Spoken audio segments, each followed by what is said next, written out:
Money. Joining us now to talk about this, our healthcare expert, Nick Tate, the author of the New York Times bestseller, The Obamacare Survival Guide. Nick, as always, we appreciate your time.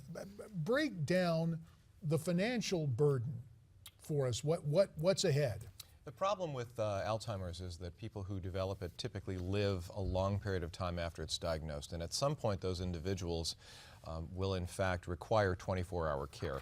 Most of the time in the early stages it's provided by a spouse or a sibling or a child, but at some point it's hospital care, it's skilled nursing home care, and that can run up something like $12,000 a month. So, you know, the annual per person costs will be doubling over the next 30 years, and what we will be spending by 2050 is about $1.5 trillion on just Alzheimer's care alone. That's about half of what we now spend on all health care in this country in total. So Nick, why is it so expensive to treat this disease? Because it requires 24-hour care. Unlike cancer, heart disease, or diabetes, or other conditions that are managed medically, people can continue with those conditions to live their lives. But if you have Alzheimer's, you need care with every basic function, feeding yourself, bathing, bodily functions. And so it's not just medical care, but it's actually managing every aspect of life. And do these costs mount towards the end of the disease? They do. Toward the end of life, toward the final years and months of life, they are increasingly costly, and it can be $400 or $500 a day for that kind of care. We think about this, and there's a danger. The money obviously is important in terms of public policy, but for the families involved, the trauma, the loss of memory with this disease, seeing loved ones slip away, it's agonizing in so many different ways. And of course, what we are always hopeful about is medical technology steps in, research develops something to help mitigate the symptoms. Is there anything on the horizon showing promise in this regard? There is. In fact, just this week, two drug companies, AstraZeneca and Eli Lilly, said they're going to begin a new trial of a new drug that is in fact offering a great deal of hope. It takes a very different approach to treating Alzheimer's than other drugs have taken in the past. There have been some colossal failures with experimental drugs over the last couple of decades. Many have been tried. None have proven to be very successful. The best treatments merely slow the progression of the disease. This is a drug that they believe could affect changes in the brain that could halt or reverse the symptoms, and they're now projecting that they should have results by the end of 2019.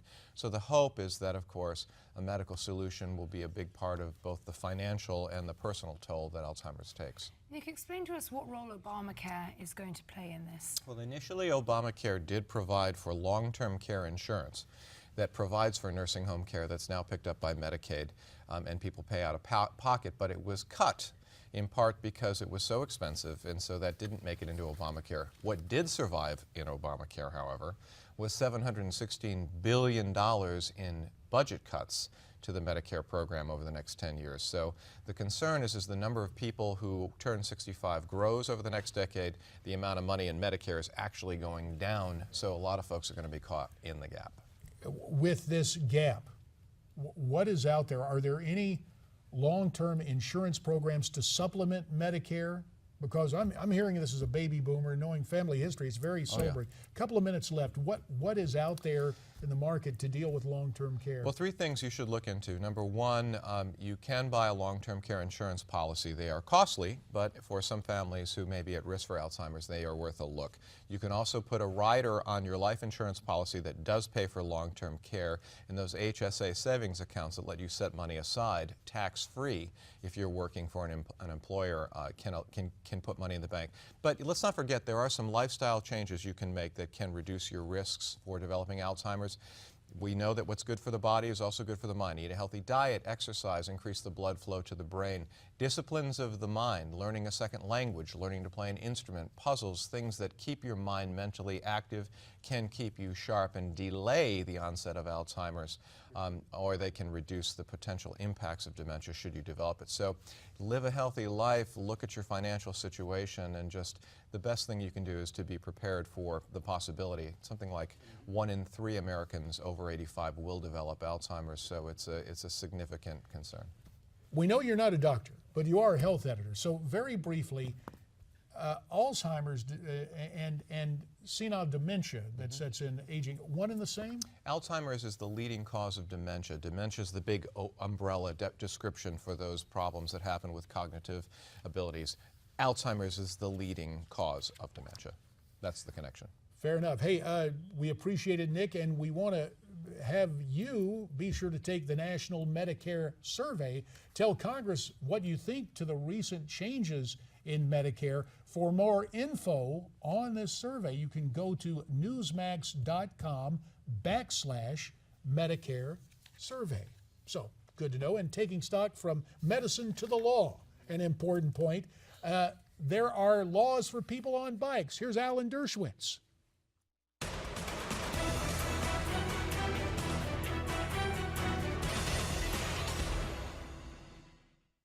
If you ride a bicycle, is it okay to run a red light? You know, we've all seen that 1,000 times. Just yesterday, I was nearly run over by a biker who just ran through a light while I was in the crosswalk.